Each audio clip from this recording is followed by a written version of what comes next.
നമസ്കാരം. 2023 ഡിസംബർ 21 UAE-യിൽ നിന്ന് ലെജൻഡ് എയർലൈൻസിന്റെ ഒരു ചാർട്ടേഡ് ഫ്ലൈറ്റ് നിക്കോരാഗുവയിലേക്ക് പറക്കുകയാണ്. അതിനകത്ത് 303 യാത്രക്കാരാണ് ഉള്ളത്. നിക്കോരാഗുവയിലേക്ക് യാത്ര തിരിച്ച വിമാനം സാങ്കേതിക തകരാറ് അനുഭവപ്പെട്ടതിന്റെ ഫലമായിട്ട് ഫ്രാൻസിൽ പാരീസിന് സമീപമുള്ള വാട്രി എയർപോർട്ടിൽ അടിയന്തരമായി ലാൻഡ് ചെയ്തു. പാരീസിൽ നിന്ന് 160 കിലോമീറ്റർ അകലെയുള്ള ഒരു ചെറിയ പട്ടണത്തിലാണ് ആ വാട്രി എയർപോർട്ട് ഉള്ളത്. ആ വിമാനത്തിന്റെ സാങ്കേതിക തകരാറ് പരിഹരിക്കാനുള്ള ശ്രമം നടക്കുമ്പോൾ പാരീസ് അധികൃതർക്ക് കിട്ടിയ ഒരു ഇൻഫർമേഷൻ അടിസ്ഥാനത്തിൽ ഇമിഗ്രേഷൻ അധികാരികൾ ആ വിമാനത്തിനടുത്തെത്തി എന്ന് മാത്രമല്ല, അവർ ആ വിമാനത്തെ വളയുകയായിരുന്നു. ആ എയർപോർട്ട് തന്നെ അവരങ്ങ് വളഞ്ഞു. ആ വിമാനത്തിലെ മുഴുവൻ യാത്രക്കാരെയും മതിയായ യാത്രാരേഖകളില്ലാതെ കടത്തിക്കൊണ്ടു പോവുകയാണെന്നുള്ള ഒരു അനോണിമസ് കോള് ഫ്രഞ്ച് അധികാരികൾക്ക് ലഭിച്ചതിന്റെ അടിസ്ഥാനത്തിലാണ് അവർ ആ എയർപോർട്ടും ആ വിമാനമൊക്കെ വളഞ്ഞത്. പിന്നീട് നമ്മൾ കാണുന്നത് ആ എയർപോർട്ടിലേക്ക് ജഡ്ജിമാരും വക്കീലന്മാരും നയതന്ത്ര ഉദ്യോഗസ്ഥരും ഒക്കെ എത്തുന്നതാണ്. അവിടെ തന്നെ ഒരു കോടതി സെറ്റ് ചെയ്തു. ശരിക്കും ക്ഷീണിതരായ യാത്രക്കാരെ ആ വിമാനത്തിൽ നിന്ന് ഇറക്കി നേരെ അവിടെ സെറ്റ് ചെയ്തിരിക്കുന്ന കോടതിയിലേക്ക് കൊണ്ടുവന്നു. എയർപോർട്ടിന്റെ ഉള്ളിൽ തന്നെയാണ് കോടതി സെറ്റ് ചെയ്യപ്പെട്ടിരിക്കുന്നത്. ആ കോടതിയിലെ ജഡ്ജിയുടെ മുമ്പിലേക്കാണ് പാസഞ്ചേഴ്സ് ഒന്നൊന്നായി വന്നു തുടങ്ങിയത്. മുഴുവൻ പാസഞ്ചേഴ്സും ഇന്ത്യയിൽ നിന്നുള്ള ആളുകളാണ്. ആ പാസഞ്ചേഴ്സിനെ ചോദ്യം ചെയ്തു തുടങ്ങിയ ഫ്രഞ്ച് പോലീസ് ഒരു കാര്യം മനസ്സിലാക്കി. ആ 303 പാസഞ്ചേഴ്സും ഒരു ഏജന്റിന്റെ കയ്യിൽ നിന്നാണ് ടിക്കറ്റ് എടുത്തിരിക്കുന്നത്. ആ ഏജന്റ് ലെജൻഡ് എയർലൈൻസിന്റെ ഒരു വിമാനം ചാർട്ടർ ചെയ്തതാണ്. UAE-യിൽ നിന്ന് ആ വിമാനത്തിലെ യാത്രക്കാർ പോകുന്നത് മധ്യ അമേരിക്കൻ രാജ്യമായ നിക്കോരാഗുവയിലേക്കാണ്. അമേരിക്കയുടെ തൊട്ടു താഴെ മെക്സിക്കോയാണ്. മെക്സിക്കോയെ ചേർന്ന് ചില രാജ്യങ്ങളുണ്ട്. നിക്കോരാഗയും ഹോണ്ടുറാസും ഒക്കെ ആ കൂട്ടത്തിൽപ്പെട്ട രാജ്യങ്ങളാണ്.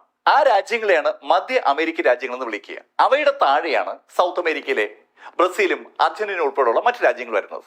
ഈ മധ്യ അമേരിക്കൻ രാജ്യമായ നിക്കോരാഗുവയിലേക്കാണ് UAE-യിൽ നിന്ന് ആ 303 ഇന്ത്യൻ യാത്രക്കാരും യാത്ര ആരംഭിച്ചത്. പക്ഷേ യാദൃശ്യവശാൽ വിമാനത്തിന് യന്ത്ര തകരാറ് ഉണ്ടായതുകൊണ്ട് മാത്രമാണ് ആ വിമാനം പാരീസിന് സമീപത്തുള്ള എയർപോർട്ടിൽ ഇറങ്ങുന്നതും ഇപ്പോൾ അവിടെയുള്ള ജഡ്ജിയുടെ മുന്നിൽ ആ പാസഞ്ചേഴ്സിന് മൊഴി നൽകാൻ ഇടവന്നത്. ഫ്രഞ്ച് പോലീസ് സമഗ്രമായ ഒരു അന്വേഷണമാണ് തുടർന്ന് നടത്തിയത്. അന്വേഷണം അങ്ങനെ മുറുകുമ്പോൾ സ്വാഭാവികമായിട്ട് ഈ വിവരം UAE-യിൽ അറിഞ്ഞു, അതുപോലെ നിക്കോരാഗുവയിലും അറിഞ്ഞു. UAE-യിൽ നിന്നാണല്ലോ വിമാനം പുറപ്പെട്ടിരിക്കുന്നത്. UAE ഒരു പ്രത്യേക സ്റ്റാൻഡാണ് എടുത്തത്. ആ വിമാനത്തിലെ യാത്രക്കാരുമായി അവർക്ക് ഒരു ബന്ധവുമില്ല. നിക്കോരാഗുവയുടെ സ്റ്റാൻഡും ഏതാണ്ട് അതുപോലെയാണ്. അവരുടെ രാജ്യത്തേക്ക് വരികയായിരുന്ന യാത്രക്കാർ ആരാണെന്ന് അവർക്ക് അറിയത്തില്ല. യാത്രക്കാർ അവിടെ എത്തുമ്പോൾ മാത്രമേ അവർക്ക് അറിയാൻ പറ്റൂ. അതാണ് നിക്കോരാഗുവയുടെ സ്റ്റാൻഡ്. ഇന്ത്യയും നിക്കോരാഗുവയും തമ്മിൽ ഒരു കരാറുണ്ട്. ആ കരാർ അനുസരിച്ച് നിക്കോരാഗുവയിലേക്ക് പോകാൻ ഇന്ത്യൻ പൗരന്മാർക്ക് വിസയുടെ ആവശ്യമില്ല. ആ പഴുതുപയോഗിച്ചുകൊണ്ടാണ് UAE-യിൽ നിന്ന് 303 യാത്രക്കാർ നിക്കോരാഗുവയിലേക്ക് ആ ചാർട്ടേഡ് ഫ്ലൈറ്റിൽ യാത്ര ചെയ്തത്. ഇത്രയും വിവരങ്ങൾ ഫ്രഞ്ച് പോലീസ് കളക്ട് ചെയ്തു. 303 യാത്രക്കാരിൽ ചിലരുടെ കൈവശം മാത്രം UAE-യിലേക്കുള്ള റിട്ടേൺ ടിക്കറ്റ് ഉണ്ട്. ബാക്കിയുള്ള ആളുകളൊക്കെയും വൺ വേ ടിക്കറ്റ് എടുത്തിരിക്കുന്നത്. ഡിസംബർ 21 UAE-യിൽ നിന്ന് ആ വിമാനം ടേക്ക് ഓഫ് ചെയ്തത്. പാരീസിൽ ഇറങ്ങിയ ആ വിമാനവുമായി കണക്ട് ചെയ്തുകൊണ്ട് സമഗ്രമായ അന്വേഷണം നടത്തി വന്ന ഫ്രഞ്ച് പോലീസ് ക്രിസ്മസിന്റെ അന്ന് രാത്രിയോടുകൂടി മനുഷ്യ കള്ളക്കടത്ത് എന്ന ശൈലിയിലുള്ള അവരുടെ അന്വേഷണത്തെ സ്റ്റോപ്പ് ചെയ്യിപ്പിച്ചു. മനുഷ്യ കള്ളക്കടത്തല്ല നടക്കുന്നതെന്ന് ഫ്രഞ്ച് പോലീസിന് ഏതാണ്ട് ബോധ്യമായതുകൊണ്ടാണ് അവർ ആ ശൈലിയുള്ള അന്വേഷണം നിർത്തിവെച്ചത്. ആ യാത്രക്കാരെ ആരും നിർബന്ധപൂർവ്വം വിമാനത്തിൽ കടത്തിക്കൊണ്ടു പോയതല്ല. ആ യാത്രക്കാരെല്ലാം സ്വമനസ്സാലെ ടിക്കറ്റ് എടുത്ത് യാത്ര ചെയ്യുന്ന ആളുകളാണ്. അങ്ങനെയുള്ള ആളുകളെ തടഞ്ഞു വെക്കാൻ ഫ്രഞ്ച് പോലീസിന് ഒരു അധികാരവുമില്ല എന്നുള്ള കാര്യം അവർ ക്രിസ്മസ് രാത്രിയോടുകൂടി മനസ്സിലാക്കി. യാത്ര പുറപ്പെട്ട സ്ഥലമായ UAE-യും എത്തേണ്ട സ്ഥലമായ നിക്കോരാഗുവയും വിഷയത്തിൽ നിന്ന് അങ്ങ് മാറിയോടുകൂടി ഫ്രാൻസും ഇന്ത്യയും കക്ഷികളായി. ഇന്ത്യക്കാരാണല്ലോ യാത്രക്കാരല്ല. ഇന്ത്യ ഫ്രാൻസിനോട് പറഞ്ഞു, ആ യാത്രക്കാർക്ക് ഇന്ത്യയിലേക്ക് മടങ്ങി വരാൻ താല്പര്യമുണ്ടെങ്കിൽ അവരെ 2 കൈ നീട്ടി സ്വീകരിക്കാൻ ഇന്ത്യ ഒരുക്കമാണെന്ന്. സ്വാഭാവികമായിട്ടും ആ കാര്യം യാത്രക്കാരോട് ഫ്രഞ്ച് അധികാരികൾ അറിയിച്ചു. ആ വിമാനത്തിലുള്ള എല്ലാവർക്കും ഇന്ത്യൻ പാസ്പോർട്ട് ഉണ്ട്. അതുകൊണ്ടാണ് ഇന്ത്യ അങ്ങനെ പറഞ്ഞത്. അതിന് ഫലമുണ്ടായി. ഡിസംബർ 26 ഫ്രാൻസിൽ നിന്ന് ആ യാത്രക്കാരെയും കൊണ്ട് ഒരു വിമാനം മുംബൈയിലേക്ക് വന്നു. പക്ഷെ ആ വിമാനത്തിൽ മടങ്ങിയെത്തിയത് 276 യാത്രക്കാർ മാത്രമാണ്. ആ 303 യാത്രക്കാരിൽ 25 പേർ ഫ്രഞ്ച് സർക്കാരിനോട് രാഷ്ട്രീയ അഭയം ആവശ്യപ്പെട്ടതുകൊണ്ട് ഫ്രഞ്ച് ഗവൺമെന്റ് അവരെ പാരീസിലെ ചാൾസ് ഡി ഗൗൾ എയർപോർട്ടിൽ ഇതുപോലെ രാഷ്ട്രീയ അഭയം തേടിയെത്തുന്ന ആളുകളെ താമസിപ്പിക്കുന്ന ഷെൽട്ടറിലേക്ക് മാറ്റി. പല രാജ്യങ്ങളിൽ നിന്നും പാരീസിൽ ഇതുപോലെ ആളുകളെത്തും. അവരെ എയർപോർട്ടിൽ തന്നെയുള്ള ഷെൽട്ടറിലേക്ക് മാറ്റിയാണ് പതിവ്. രാഷ്ട്രീയ അഭയം കിട്ടുന്നതുവരെ അവർ പലപ്പോഴും എയർപോർട്ടിൽ താമസിക്കേണ്ടി വരും.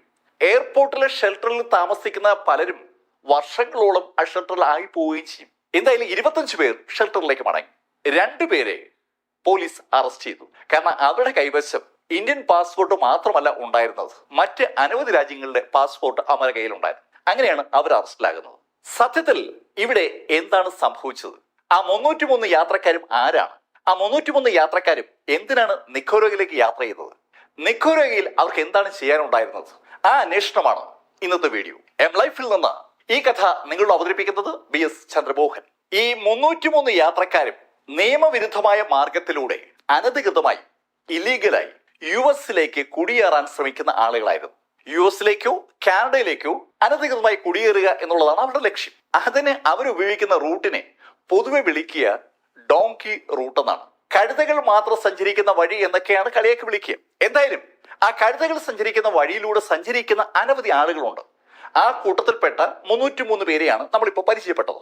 ഇന്ത്യയിൽ നിന്ന് വിവിധ മാർഗങ്ങളിലൂടെ UAE എത്തിയ ആ 303 പേർ ഇവിടെ നിന്നാണ് നേരെ പാരീസിലേക്ക് പറന്നത്. പാരീസിൽ നിന്ന് അവരുടെ ലക്ഷ്യം നിക്കോരാഗ്വയാണ്. പാരീസിൽ നിന്ന് അറ്റ്ലാന്റിക്കിന് മുകളിലൂടെ പറന്ന് അവർ സെൻട്രൽ അമേരിക്കൻ രാജ്യമായ നിക്കോരാഗ്വയിലെത്തും. ഇതാണ് അവരുടെ റൂട്ട്. നിക്കോരാഗ്വയിൽ നിന്ന് ഹോൺഡ്രാസ് വഴി മെക്സിക്കോയിലേക്ക്, അല്ലെങ്കിൽ ഹോൺഡ്രാസ് വഴി ഗോട്ടിമാല വഴി മെക്സിക്കോയിലേക്ക്. ഈ ഭാഗത്തുള്ള ഈ രാജ്യങ്ങളൊക്കെ ഗോട്ടിമാലയാണെങ്കിലും ഹോൺഡ്രാസ് ആണെങ്കിലും നിക്കോരാഗ്വ ആണെങ്കിലും ശരിക്കും അതിർത്തി അടയ്ക്കപ്പെട്ട രാജ്യങ്ങളല്ല. ആ അതിർത്തികളിലൂടെ ആളുകൾക്ക് വളരെ ഈസി ആയിട്ട് കടക്കാൻ പറ്റും. ഹോൺഡ്രാസ് എന്നായാലും ഗോട്ടിമാല എന്നായാലും മെക്സിക്കോയിലേക്ക് കടക്കാൻ വളരെ എളുപ്പമാണ്. ആ പഴുത് ഉപയോഗിച്ചുകൊണ്ടാണ് ആളുകൾ മെക്സിക്കോയിലേക്ക് കടക്കുക. നിക്കോരാഗ്വയിൽ എത്തുന്ന കുറെ ഏറെ ആളുകൾ മെക്സിക്കോയിലേക്ക് കടക്കുമെങ്കിലും കുറെ പേർ പോകുന്നത് കാനഡയിലേക്കായിരിക്കും. കാനഡയിൽ എത്തുന്ന ആളുകളായാലും മെക്സിക്കോയിൽ എത്തുന്ന ആളുകളാണെങ്കിലും ലക്ഷ്യമിടുന്നത് US കടക്കുക എന്നുള്ളതാണ്. അവരുടെ കൈവശം US കടക്കാനുള്ള വിസ ഇല്ലാത്തത് കൊണ്ട് തന്നെ അവർ തികച്ചും അപകടകരമായ മാർഗങ്ങളിലൂടെ US കടക്കാൻ ശ്രമിക്കും. ആ മാർഗങ്ങളെയാണ് നമ്മൾ ഡോങ്കി റൂട്ട്സ് എന്ന് വിളിക്കുക. ഈ ഡോങ്കി റൂട്ടുകൾ എന്ന് വിളിക്കപ്പെടുന്ന സ്ഥലങ്ങൾ അത്ര സുരക്ഷിതമായ സ്ഥലങ്ങളൊന്നുമല്ല. ശരിക്കും അപകടം പതുങ്ങിയിരിക്കുന്ന വഴികളിലൂടെയാണ് ഈ ഇലീഗൽ ഇമിഗ്രൻസ് എന്ന് വിളിക്കപ്പെടുന്ന ആളുകൾ US കടക്കുക. മെക്സിക്കോ വഴിയാണെങ്കിലും കാനഡ വഴിയാണെങ്കിലും അവർ US കടക്കാൻ തിരഞ്ഞെടുക്കുന്നത് ആൾതാമസം ഇല്ലാത്ത സ്ഥലങ്ങളിലൂടെയാണ്. ആൾതാമസമില്ലാത്ത സ്ഥലം എന്ന് പറയുമ്പോൾ അതോ ഉറപ്പായിട്ടും മരുഭൂമിയോ അല്ലെങ്കിൽ വനമോ ആവുമല്ലോ. ഇവിടെ കാനഡയാണെങ്കിൽ മഞ്ഞുറഞ്ഞ സ്ഥലങ്ങളായിരിക്കും. ശരിക്കും മഞ്ഞ് തണുത്തുറഞ്ഞു കിടക്കുന്ന സ്ഥലത്തുകൂടി എത്രയെങ്കിലും ദിവസം നടന്നാണ് അവർ പലരും അതിർത്തി ക്രോസ് ചെയ്ത് US എത്തേണ്ടത്. ചിലരാണെങ്കിൽ വാടകയ്ക്കെടുക്കുന്ന പ്രത്യേക ബോട്ടുകൾ വഴി കാനഡ US അതിർത്തിയിലുള്ള നദി ക്രോസ് ചെയ്ത് മറുകരയെത്തും. ഇതേ സമയത്ത് മെക്സിക്കൻ അതിർത്തിയിലാണെങ്കിൽ മെക്സിക്കോയും US തമ്മിൽ വേർതിരിക്കുന്ന ഒരു കൂറ്റൻ മതിലുണ്ട്. ഡൊണാൾഡ് ട്രംപ് പ്രസിഡന്റ് ആയിരിക്കുന്ന സമയത്ത് ആ മതില് ഏതാണ്ട് പൂർത്തീകരിച്ചിട്ടുണ്ട്. ആ മതില് ക്രോസ് ചെയ്യുന്നതാണ് ആളുകളുടെ രീതി. ഈ ഡോങ്കി റൂട്ട്സ് എന്നറിയപ്പെടുന്ന ഈ വഴികൾ അങ്ങനെ ഒരു പേര് സമ്പാദിച്ചത് പഞ്ചാബുമായി കണക്ട് ചെയ്താണ്. നേരത്തെ ധാരാളം പഞ്ചാബികൾ ഈ മാർഗങ്ങളിലൂടെ കാനഡയിലേക്കും US ഒക്കെ എത്തിയിരുന്നു. അതുകൊണ്ടാണ് ആ മാർഗങ്ങളെ ഡോങ്കി റൂട്ട്സ് എന്ന് മറ്റുള്ള ആളുകൾ കളിയാക്കി വിളിച്ചിരുന്നത്. ഇപ്പൊ പക്ഷേ ആ ഡോങ്കി റൂട്ട്സ് വ്യാപകമായി ഉപയോഗിക്കുന്നത് ഗുജറാത്തികളാണ്. ഈ 303 യാത്രക്കാരും സത്യത്തിൽ ഗുജറാത്തിൽ നിന്നുള്ള ആളുകളാണ്. ആ 303 പേരിൽ 95 പേർ ഗുജറാത്തിന്റെ വടക്കൻ ഭാഗങ്ങളിലുള്ള ജില്ലകളിൽ നിന്നുള്ള ആളുകളാണ്. US കാനഡയിലേക്കും അനധികൃതമായി കുടിയേറുന്ന ആളുകളിൽ ഭൂരിപക്ഷ പേരും ഇപ്പോ ഗുജറാത്തിൽ നിന്നുള്ള ആളുകളാണ്. ഗുജറാത്തിലെ ചെറു പട്ടണങ്ങളും ഗ്രാമങ്ങളും കണക്ട് ചെയ്തുകൊണ്ട് അനവധി ഏജന്റുമാരുണ്ട്. ആ ഏജന്റുമാരാണ് അനധികൃത കുടിയേറ്റത്തിന് താല്പര്യമുള്ള ആളുകളെ കണ്ടുപിടിക്കുന്നത്. അനധികൃത കുടിയേറ്റത്തിന് താല്പര്യമുള്ള ആളുകളെ അങ്ങനെ കടത്തിവിടുന്നതിന് ഈ ഏജന്റുമാർക്ക് നല്ല കമ്മീഷൻ കിട്ടും. പലപ്പോഴും പോലീസിന്റെ പിടിയിൽ ആ ശൈലിയുള്ള ഏജന്റുമാർ പലരും പെടുന്നുണ്ടെങ്കിലും അനധികൃത കുടിയേറ്റം അതുകൊണ്ടൊന്നും നിൽക്കുന്നില്ല. പോലീസ് ആ ശൈലിയിലുള്ള ഏജന്റുമാരെ കണ്ടെത്തി അറസ്റ്റ് ചെയ്യുമ്പോഴേക്കും മറ്റൊരു സ്ഥലത്ത് മറ്റൊരു ഏജന്റ് അവതരിച്ചിട്ടുണ്ടാവും. അനധികൃത കുടിയേറ്റത്തിന് താല്പര്യമുള്ള മൈൻഡ് സെറ്റ് ഗുജറാത്തിലെ ഒട്ടുമുക്കാൽ ആളുകൾക്കും ഉണ്ടായി എന്നുള്ളത് കൊണ്ടാണ് ആ ഏജന്റുമാരും അതുപോലെ അനധികൃത കുടിയേറ്റവും ഒരുപോലെ വളരുന്നത്. ഹൈദരാബാദിൽ നിന്നുള്ള ഒരു ശശി കിരൺ റെഡ്ഡിയാണ് നേരത്തെ ദുബായിൽ നിന്നുള്ള ആ ഫ്ലൈറ്റ് യഥാർത്ഥത്തിൽ ചാർട്ട് ചെയ്തത്. അയാൾക്ക് വേണ്ടി ആ ഫ്ലൈറ്റിൽ ആളുകളെ നിറയ്ക്കാനായി ഗുജറാത്തിൽ പല സ്ഥലങ്ങളിലും അയാൾ സബ് ഏജന്റുകൾ വെച്ചിട്ടുണ്ടായിരുന്നു. ആ സബ് ഏജന്റുകളാണ് ആ 303 പേരെയും കണ്ടെത്തിയതും അവരെ റിക്രൂട്ട് ചെയ്തതും. ശരിക്കും വലിയൊരു റാക്കറ്റാണ് ഈ ശൈലിയിൽ പ്രവർത്തിക്കുന്നത്. ഏജന്റുമാർ അനധികൃത കുടിയേറ്റത്തിന് താല്പര്യമുള്ള ആളുകളെ ഐഡന്റിഫൈ ചെയ്ത് കഴിഞ്ഞാൽ അവരോട് ഡേറ്റും അതുപോലെ സ്ഥലവും പറയും. ആ സ്ഥലത്ത് ആ യാത്രക്കാർ എത്തണം. മെഹ്സാന ജില്ലയിൽ നിന്നുള്ള 2 സഹോദരന്മാർ 3 ആഴ്ച മുമ്പ്, അതായത് കൃത്യം ഡിസംബർ 2 തന്നെ ദുബായിൽ എത്തിയവരാണ്. അതുപോലെ ഗുജറാത്തിലെ വിവിധ ഭാഗങ്ങളിൽ നിന്ന് ആളുകൾ പല മാർഗങ്ങളിലൂടെ ദുബായിൽ എത്തിക്കൊണ്ടേയിരുന്നു. ദുബായിൽ നിന്നും ആളുകളെ റിക്രൂട്ട് ചെയ്യാനായിട്ട് അവിടെയും ഏജന്റുമാരുണ്ട്. ദുബായിലേക്ക് നേരത്തെ കുടിയേറിയ അനവധി ആളുകളുണ്ട്.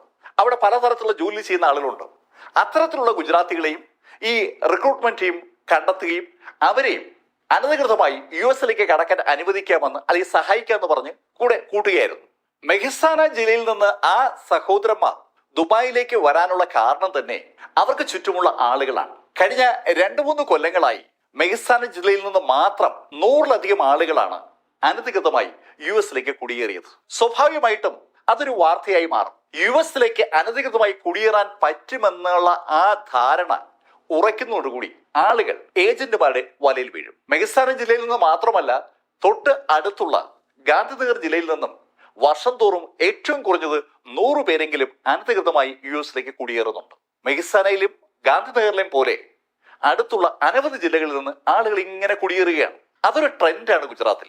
നിക്കോരേഗയിലേക്കുള്ള ആ 303 പേരുടെ യാത്ര വിമാനത്തിന് യന്ത്ര തകരാറ് വന്നതുകൊണ്ട് മാത്രമാണ് ഇപ്പൊ പുറം ലോകം അറിഞ്ഞത്. ഇല്ലെങ്കിൽ സ്വാഭാവികമായിട്ടും ഗുജറാത്തിൽ നിന്ന് ഇങ്ങനെ ആളുകൾ ഒഴുകിക്കൊണ്ടേയിരിക്കും. അനധികൃതമായി US കാനഡയിലേക്കും അവർ കുടിയേറിക്കൊണ്ടേയിരിക്കും.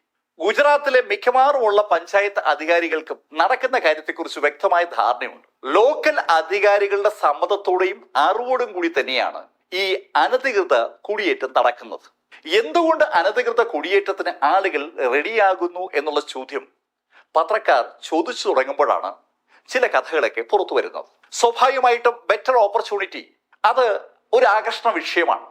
നല്ല അവസരങ്ങൾ ഗ്രാമങ്ങളിൽ തീരെ ഉണ്ടാവില്ല. നല്ല ശമ്പളം കിട്ടുന്ന അവസരങ്ങൾ ഗ്രാമങ്ങളിലെ ആളുകൾക്കോ ചെറിയ പട്ടണങ്ങളിലെ ആളുകൾക്കോ കുറച്ചുകൂടി വലിയ പട്ടണങ്ങളിലെ ആളുകൾക്കോ ലഭ്യമല്ല എന്നാണ് സത്യം. നല്ല ശമ്പളം കിട്ടുന്ന ജോലി ലഭിക്കണമെങ്കിൽ ഗുജറാത്തിലെ ഗ്രാമങ്ങളിൽ നിന്നും ചെറു പട്ടണങ്ങളിൽ നിന്നും ആളുകൾ അഹമ്മദാബാദിലേക്ക് ഒഴുകിയെത്തണം. അഹമ്മദാബാദിൽ പക്ഷേ ജീവിത ചെലവ് വളരെ കൂടുതലാണ്. അഹമ്മദാബാദിൽ വന്ന് വൻ തുക കൊടുത്ത് താമസിക്കുന്നതിനേക്കാൾ എളുപ്പം അനധികൃതമായി US കുടിയേറുന്നതാണെന്ന് ഒരു ബോധം ഗുജറാത്തിലെ ഗ്രാമങ്ങളിലെ ഒട്ടുമുക്കാൽ ആളുകൾക്ക് ഉണ്ടായിട്ടുണ്ട്. അതുകൊണ്ടാണ് കൂട്ടത്തോടെ അവർ US അങ്ങനെ ഒഴുകിക്കൊണ്ടിരിക്കുന്നത്. US കാനഡയിലേക്കും UK ഉള്ള ഗുജറാത്തികളുടെ അനധികൃത കുടിയേറ്റം വ്യാപകമായിട്ട് 15 കൊല്ലത്തോളമായി. കഴിഞ്ഞ 15 കൊല്ലം കൊണ്ട് ഇങ്ങനൊരു ട്രെൻഡ് ഉണ്ടാകാൻ എന്താണ് കാരണം? ആ ചോദ്യത്തിന്റെ ഉത്തരം തേടി നമ്മൾ ഈ അനധികൃത കുടിയേറ്റക്കാരുടെ അടുത്തേക്ക് ചെല്ലുമ്പോഴാണ് ചില ഇൻഫർമേഷൻ നമുക്ക് കിട്ടുന്നത്. ഗവൺമെന്റ് ജോബുകൾ ലഭിക്കാൻ ശരിക്കും പിടിപാട് വേണം എന്ന ശൈലിയിലേക്ക് കാര്യങ്ങൾ മാറി മറിഞ്ഞു എന്നാണ് ചിലരുടെ ആക്ഷേപം. ഗവൺമെന്റ് ജോബ് എല്ലാവർക്കും ഒരുപോലെ ലഭിക്കുന്ന കാലഘട്ടത്തിൽ നിന്ന് ചില പർട്ടിക്കുലർ ആളുകൾക്ക് മാത്രം ലഭിക്കുന്നതിലേക്ക് കഥ മാറുന്നുവെന്നാണ് അനധികൃത കുടിയേറ്റത്തിന് റെഡിയാകുന്ന ആളുകൾ ആരോപിക്കുന്നത്. നല്ല ശമ്പളം കിട്ടുന്ന പ്രൈവറ്റ് ജോബുകളും ഗുജറാത്തിൽ ലഭ്യമല്ല. അതിനേക്കാൾ എളുപ്പം കാനഡയിലെയോ US ഏതെങ്കിലും വീടുകളിലെ വീട്ടുജോലിക്കാരാകുന്നതാണ്. ആ സ്ഥലങ്ങളിലെ വീട്ടുജോലിക്ക് ലഭിക്കുന്ന പ്രതിഫലം പോലും നല്ല പേരുള്ള ജോലി ഗുജറാത്തിൽ ചെയ്താൽ ലഭിക്കത്തില്ല. അതും ഒരു ആരോപണമാണ്. ഈ അനധികൃത കുടിയേറ്റം പറയുന്നത് പോലെ അത്ര എളുപ്പമുള്ള സംഭവമൊന്നുമല്ല. 2022 ജനുവരിയിൽ ഒരു സംഭവം ഉണ്ടായി. 2022 ജനുവരി മാസത്തിൽ ഗാന്ധിനഗറിലെ ഡിംഗൂച്ചിയ വില്ലേജിൽ നിന്ന് 39 വയസ്സ് പ്രായമുള്ള ജഗദീഷ് പട്ടേലും 37 വയസ്സുള്ള അയാളുടെ ഭാര്യയും 2 മക്കളും വിസിറ്റിംഗ് വിസയിൽ കാനഡയിലെത്തി ഒരാഴ്ച കഴിഞ്ഞപ്പോൾ ആ 4 ടീം കാനഡ US അതിർത്തിയിലുള്ള എമേഴ്സൺ എന്ന പേരുള്ള ഒരു ചെറിയ പട്ടണത്തിലെത്തി. ജനുവരിയാണ്, നല്ല തണുപ്പുള്ള സമയമാണ്. ആ തണുപ്പത്ത് ആ 4 ടീം നടന്ന് കാനഡ അതിർത്തി കടന്ന് US പോകാനാണ് തീരുമാനമെടുത്തത്. അച്ഛൻ, അമ്മ, 2 മക്കളടങ്ങിയ ആ 4 ടീം നടന്ന് കാനഡ അതിർത്തിയിലൂടെ US യാത്ര ചെയ്തു തുടങ്ങി. പിറ്റേ ദിവസം അവരെ US അതിർത്തിക്ക് ഏകദേശം 10 മീറ്റർ അടുത്ത് വെച്ച് അവിടെയുള്ള പോലീസ് കണ്ടു. US അതിർത്തിക്കകത്തുണ്ടായിരുന്ന പോലീസ് അവരെ കാണുമ്പോൾ ആ 4 പേരും മഞ്ഞിൽ അങ്ങനെ മരവിച്ച് കിടക്കുകയാണ്. അവരടുത്തേക്ക് US പോലീസ് ഓടിയെത്തുമ്പോൾ അവർ 4 പേരും മരിച്ചിരുന്നു. -30 ഡിഗ്രി സെൽഷ്യസ് ആയിരുന്നു അന്ന് രാത്രിയിലെ തണുപ്പ്. ആ തണുപ്പ് അതിജീവിക്കാൻ അവർക്ക് പറ്റിയില്ല. ഇതുപോലെ ഒരുപാട് മരണം കാനഡ US അതിർത്തിയിൽ പലപ്പോഴും ഉണ്ടാകാറുണ്ട്. ആ 4 ടീം മരിച്ചു കിടക്കുന്ന ഫോട്ടോയും വാർത്തയും കണ്ട കാനഡയുടെ പ്രധാനമന്ത്രി ജസ്റ്റിൻ ട്രൂഡോ പറഞ്ഞ ഒരു വാചകം പിറ്റേ ദിവസം പത്രങ്ങളിൽ വന്നിരുന്നു. മനസ്സിനെ പിടിച്ചുലയ്ക്കുന്ന ഒരു രംഗമെന്നാണ് അദ്ദേഹം പറഞ്ഞത്. ഇതുപോലെ മനസ്സിനെ പിടിച്ചുലയ്ക്കുന്ന ഒരുപാട് രംഗങ്ങൾ US കാനഡ ബോർഡറിലും അതുപോലെ മെക്സിക്കോ US ബോർഡറിലും സ്ഥിരമായി സംഭവിക്കുന്നുണ്ട്. ഇതുപോലെ ഒരു മതില് US മെക്സിക്കോ അതിർത്തിയിലുണ്ട്. ഈ മതിലിലൂടെ കയറി ഇറങ്ങി US കടക്കുന്ന അനവധി ആളുകളുണ്ട്. 2022 ഡിസംബർ മാസത്തിൽ ബ്രിജുകുമാറും ഭാര്യയും കുഞ്ഞും ഈ മതിലിലൂടെ കയറി അപ്പുറത്ത് കടക്കാനുള്ള ഒരു ശ്രമം നടത്തി. ഇതുപോലെ കാവൽക്കാരില്ലാത്ത സ്ഥലത്തെത്തുന്ന ആളുകൾ ഈ പാറപ്പുറത്തുകൂടി മതിലിന്റെ മുകളിലേക്ക് കയറി മറുഭാഗത്ത് ഇറങ്ങി US ആ റോഡിലേക്ക് ഇറങ്ങിയാണ് പതിവ്. ഇതുപോലെ കമ്പിയുടെ മുകളിൽ കയറിയിട്ട് മറുഭാഗത്തേക്ക് തൂങ്ങി ഇറങ്ങുകയോ ചാടി ഇറങ്ങുകയോ ചെയ്യും. പക്ഷെ കഷ്ടകാലത്തിന് ബ്രിജുകുമാർ മുകളിൽ നിന്ന് താഴേക്ക് ഇറങ്ങുമ്പോൾ തലയിടിച്ച് താഴേക്ക് വീണു. അയാൾ കൊല്ലപ്പെട്ടെങ്കിലും അയാളുടെ ഭാര്യയും കുഞ്ഞും രക്ഷപ്പെട്ടു. അവരിപ്പോ US പൗരന്മാരാണ്. കാനഡ അതിർത്തി മിക്കവാറും ഇതുപോലെ മഞ്ഞുറഞ്ഞ് കിടപ്പുണ്ടാവും. ഈ മഞ്ഞിലൂടെയാണ് ഈ യാത്രക്കാർ അവരുടെ കൈവശമുള്ള ഈ പെട്ടി വലിച്ചുകൊണ്ട് വരിക. വന്നു ചാടുന്നത് പലപ്പോഴും ഇതുപോലെ പോലീസിന് മുന്നിലായിരിക്കും. ചിലർ ഇതുപോലെ ബോട്ടൊക്കെ സംഘടിപ്പിച്ച് ബോട്ടിലൂടെ ആയിരിക്കും കാനഡ അതിർത്തി കടക്കുന്നത്. ഈ 2023 ഏപ്രിൽ മാസത്തിൽ മെഹസാന ജില്ലയിൽ നിന്നുള്ള 4 ആളുകൾ US കാനഡ അതിർത്തിയിലെ സെന്റ് ലോറൻസ് റിവർ ഇതുപോലെ ഒരു ബോട്ടിലൂടെ കടക്കാൻ ശ്രമിച്ചപ്പോൾ ആ ബോട്ട് തലകീഴായി മറിയുകയും 4 യാത്രക്കാരും ആ സമയം തന്നെ കൊല്ലപ്പെടുകയും ചെയ്തു. ഇതുപോലെ ഒത്തിരിയേറെ അനുഭവങ്ങളാണ് ആ സെന്റ് ലോറൻസ് റിവറുമായി ബന്ധിപ്പിച്ചുള്ളത്. ശരിക്കും അപകടകരമായ യാത്ര വനത്തിലൂടെയുള്ള യാത്രയാണ്. തണുത്തുറഞ്ഞ മഞ്ഞ് മാത്രമല്ല അവിടുത്തെ പ്രശ്നം. ആ വനത്തിൽ ഇതുപോലുള്ള യാത്രക്കാരെ പ്രതീക്ഷിച്ച് കൊള്ളക്കാരുമുണ്ട്. വനത്തിലൂടെ വരുന്ന യാത്രക്കാരെ കൊള്ള അടിക്കാൻ വേണ്ടി മാത്രം ഒത്തിരിയേറെ കൊള്ളക്കാർ ഇപ്പോ റെഡിയായി നിൽപ്പുണ്ട്. കൊള്ളക്കാരുടെ കണ്ണിപ്പെടാതെ തണുത്തുറഞ്ഞ ആ മഞ്ഞിൽ അകപ്പെട്ടു പോകാതെ വന്യമൃഗങ്ങളുടെ ഭക്ഷണത്തിന് ഇരയാകാതെ ഒരു പരുവത്തിലാണ് പലരും കാനഡ അതിർത്തി കടന്ന് US എത്തുന്നത്. ഇതുപോലെ ബുദ്ധിമുട്ട് തന്നെയാണ് US മെക്സിക്കോ അതിർത്തി വഴി ആളുകൾ US കടക്കുന്നത്. ഗുജറാത്തിലെ ഗ്രാമങ്ങളിൽ നിന്നും ചെറുപട്ടണങ്ങളിൽ നിന്നും ഒക്കെയായി ഒത്തിരിയേറെ ആളുകളെ ഏജന്റുമാർ റിക്രൂട്ട് ചെയ്യും.